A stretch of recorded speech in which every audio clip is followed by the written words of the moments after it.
Imaginé par Binge Audio.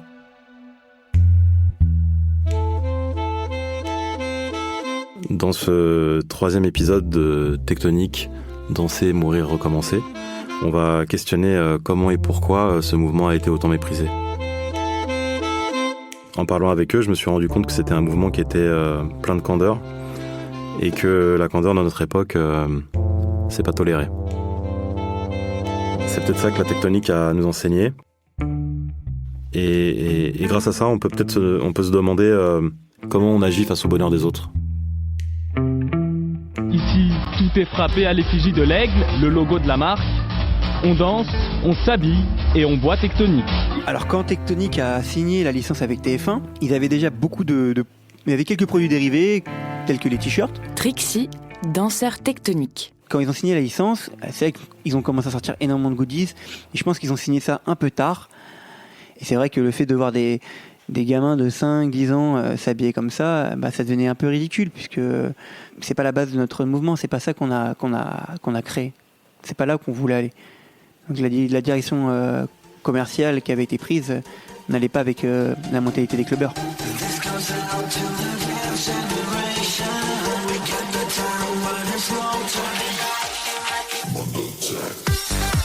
Ce qui est marrant dans ce mouvement, c'est qu'à un moment donné, après la médiatisation, si tu veux, les enfants sont mis à danser. Et je trouve que c'est une bonne chose. Kali, danseur tectonique. C'est une bonne chose parce que, si tu veux, les enfants sont porteurs d'une certaine innocence. En fait, je pense que le mouvement était tellement dans le partage que, si tu veux, les enfants l'ont ressenti et ils sont mis à le faire. Peut-être par imitation, mais je pense qu'ils ont trouvé un bon défouloir et est-ce que si on avait infantilisé le hip-hop, est-ce que ça serait moins bien ? Je pense que non, je pense que ça changerait rien. Je pense que par contre, après, on en a fait un acte marketing autour des enfants, parce qu'en fait, les enfants, ça fait vendre. Salut tout le monde, c'est Chris, ton coach Kid Tonic. Aujourd'hui sur Canal J, un nouveau move de Kid Tonic pour tout déchirer. Mais la tectonique, c'était pas ça. En fait, c'est les gens qui se moquent sont incultes. Ils savent pas, en fait. Ils savent pas de quoi ils parlent. Ils ont juste vu ça à la télé 2 secondes.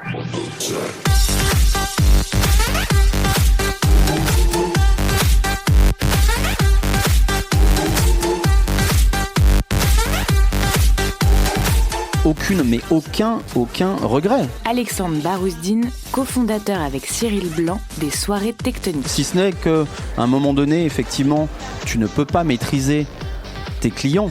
Qui sont tes clients et tout ça, c'est pas vrai. Tu ne peux pas savoir qui ils vont être demain. Tu ne peux pas non plus maîtriser en fait la liberté. Ce qui est sûr, c'est que la popularisation d'un phénomène dans lequel on était peut-être précurseur et qu'on avait l'impression d'être sur un segment un peu identifiant, un peu de niche, qui nous construisait nous-mêmes, nous différenciait des autres, c'est sûr que de le voir affiché partout, que ce soit en médias ou dans des rayons de magasins, c'est pas très valorisant et que ça donne même un peu l'impression d'être... d'avoir un truc finalement que tout le monde peut s'approprier, c'est plus notre truc, donc on a peut-être tendance à l'abandonner, à passer à autre chose. Oui, il y a eu certainement un épuisement, ouais. Ça c'est sûr. DJ RVB, un des DJ de référence de la tectonique. On n'a peut-être pas su être à la pointe encore, continuer dans ce mouvement-là, ou se renouveler assez, je sais pas, mais... Je sais pas, on aurait pu devenir... le mouvement électro, la mode électro avec la danse, le style, mais je sais pas ce qui s'est passé. Je voyais que c'était un peu tourné au ridicule on peut commencer plus à me dire tu danses pas cette danse, c'est ridicule. De plus en plus j'entendais ça. La tectonique là, les trucs, les gens qui ont l'épilepsie.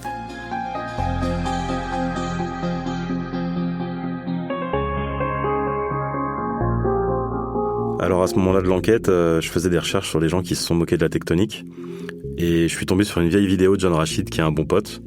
Du coup, j'ai décidé de l'appeler.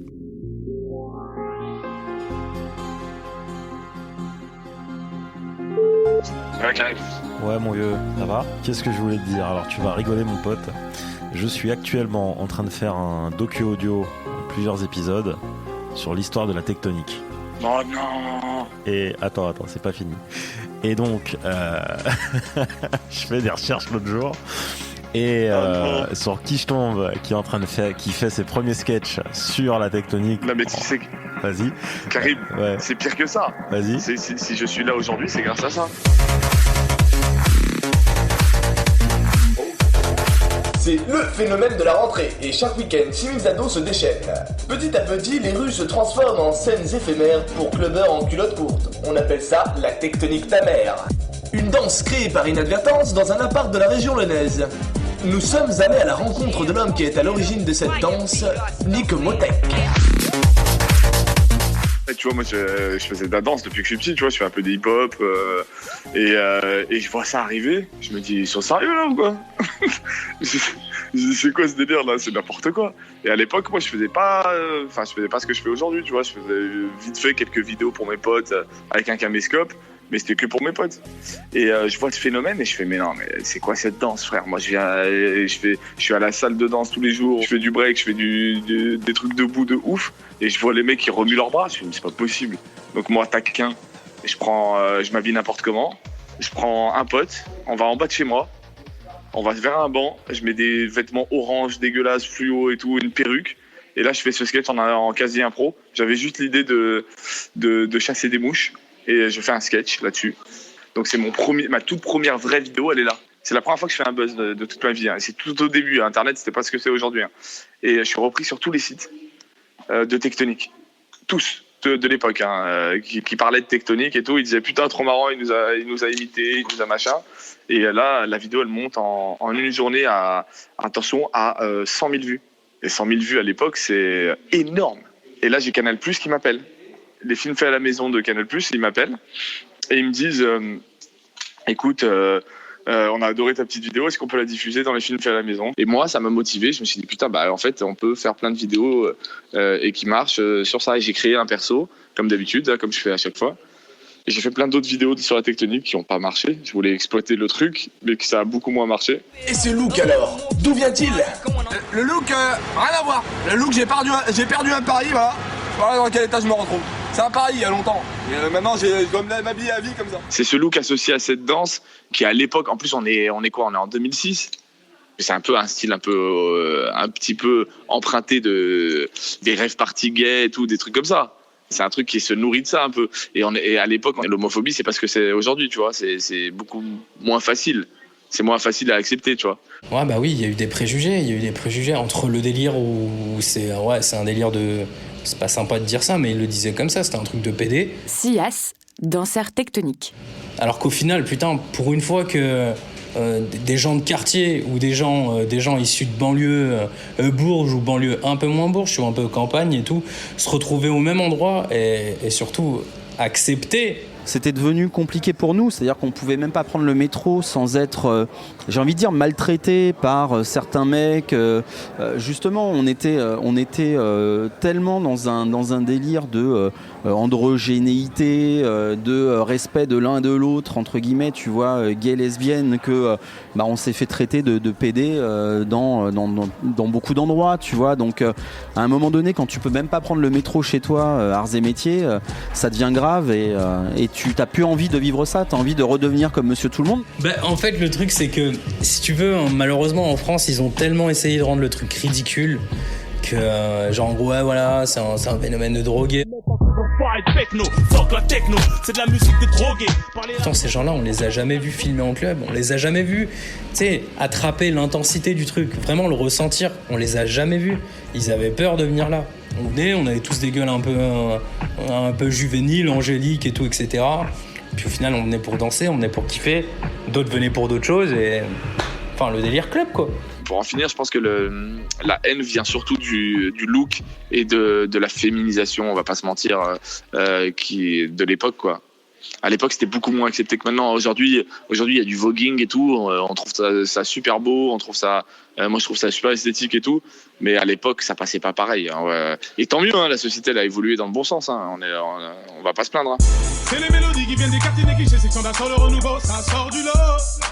C'est parce qu'on nique la tectonique. Apparemment, d'après les commentaires et les critiques, c'est que ça sort le renouveau, ça sort du lot.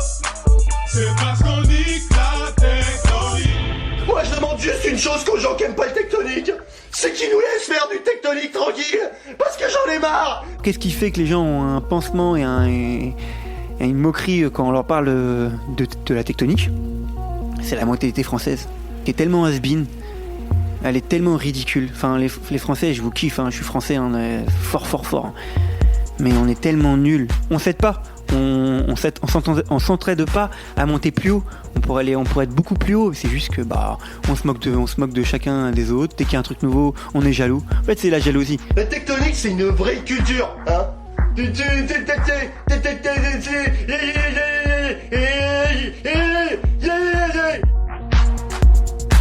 On a eu un phénomène. Là, les 5 dernières années, tous les jours, je suis tagué sur une vidéo. Ouais, si tu connais un mec qui a fait la tectonique, tague-le. Mec, je suis tagué tous les jours, c'est un enfer. Je vais même plus sur Facebook. J'ai plus sur Facebook à cause de ça parce que ça m'emmerde, ça m'ennuie. J'en ai marre. C'est bon, ça va, ok, ça y est, on a compris. C'était pas une maladie, c'était pas un virus. Il y en a plein qui disent que c'est pas une culture la tectonique. Et Mozart, il sachait danser, Mozart. Est-ce qu'il sachait danser, Mozart? Tu sais que moi, j'adorais danser avant, mais je danse plus en France. Parce que ma danse, elle est estampillée tectonique et quand je dansais encore en France, je prenais des glaçons sur la gueule. Voilà, c'est ça la France. Alors que quand je vais à Ibiza et que je m'éclate en danse, on me dit waouh putain super, tu danses vachement bien. Ou je montre des pas et tout. À l'étranger, je suis super bien accueilli. En France, on me balance des glaçons. Alors arrête maintenant de dire on s'en fout. Il y avait la ministre de la Culture à l'époque qui m'avait dit, vous savez, qui avant vous avait créé une danse française? Et elle dit, la dernière danse française, en fait, c'était le French Cancan.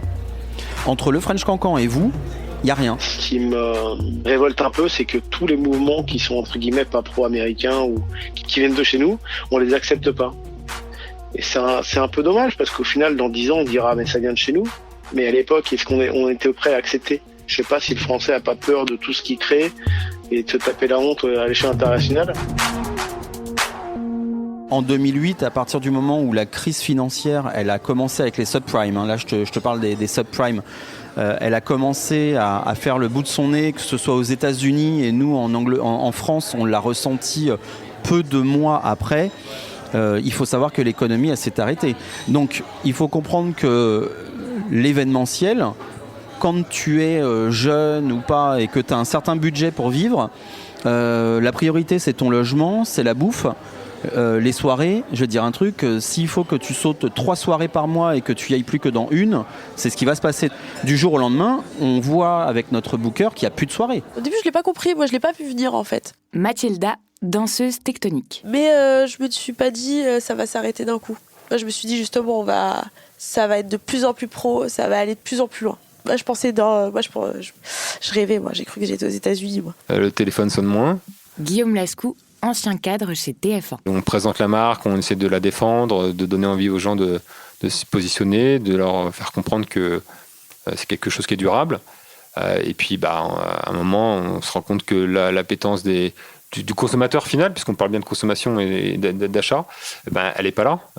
Et donc, la distribution veut plus référencer de produits, donc l'industriel peut plus en vendre, donc il achète plus licence. Donc en fait, ça va assez vite. On n'a pas récolté les fruits, on a quand même un travail assez important à ce moment-là. On aurait aimé durer plus longtemps, qu'on a espéré vouloir durer plus longtemps. Et malheureusement, ça ne s'est pas fait.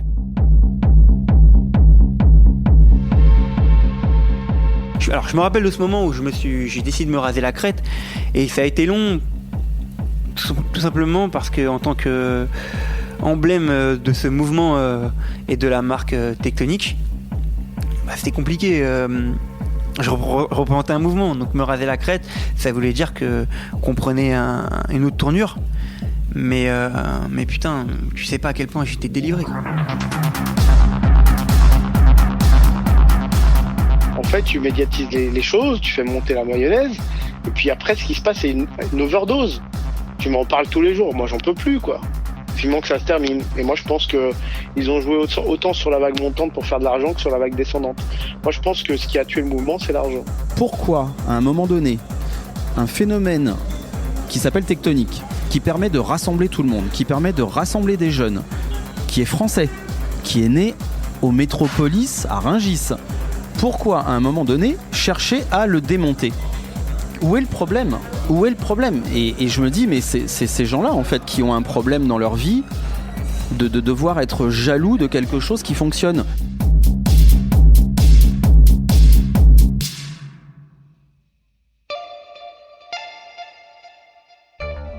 Merci à Quentin Bresson et Karim Boukercha pour cette série fabriquée en 2019, ce qui ne nous rajeunit pas, avec l'aide de la camarade Lauren Bess. Programme B, c'est un podcast de Binge Audio préparé par Charlotte Bex. Tous nos épisodes, les anciens comme les nouveaux, sont à retrouver sur toutes vos applis de podcast préférées.